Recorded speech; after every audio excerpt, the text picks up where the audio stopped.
Well, hi, it's Gayle Palmer here. I am down at Selsey at the beach, and it's just the most beautiful evening down here.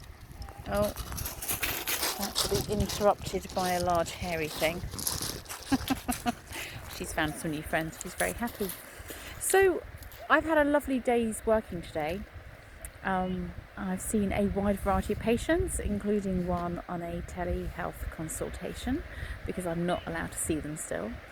And I just thought I would share a few of my findings that I'm finding with my patients, because you might be in the same boat and it might be useful for you.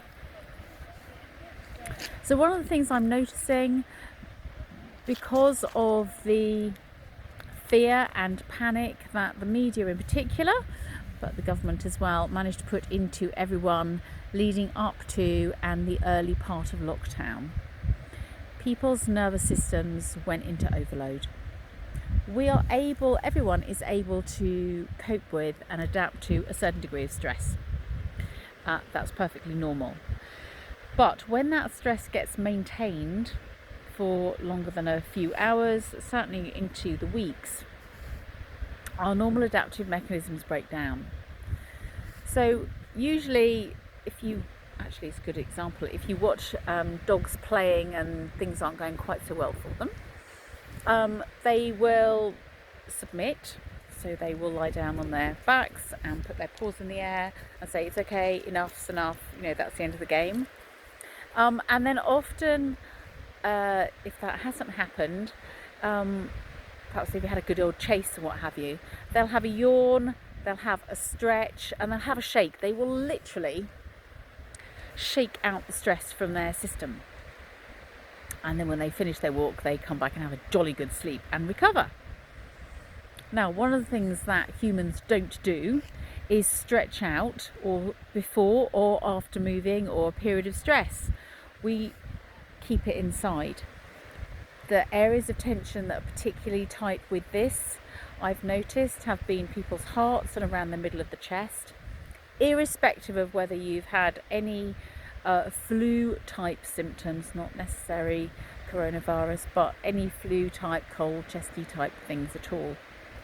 The other thing with the stress that people have been under is that our lungs tighten up, our throats tighten up, and our jaws get tight. And it's our body's way of trying to adapt, because if you aren't able to express your fear or your concerns or your shock or your anger, because we're fighting a tiny little virus we can't even see. It's not like you can go up to the virus and go, it's really not fair, and let it all out. It doesn't work.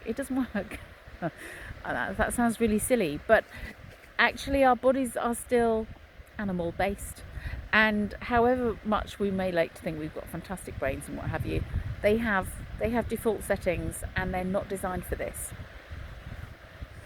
So instead of being able to deal with, manage and resolve the stress that we have, we end up internalizing it, and our bodies take the hit because we can't process it mentally, we don't know how to deal with it emotionally, and we're basically stuck.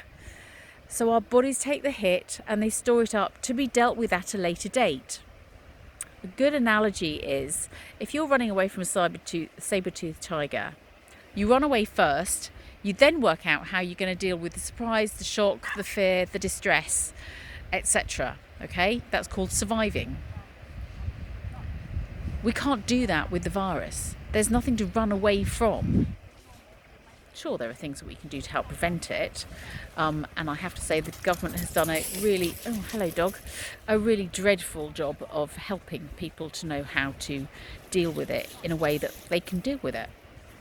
And that's where complementary healthcare practitioners like myself as an osteopath score so highly, because we do have ways of helping you build and boost your immune system.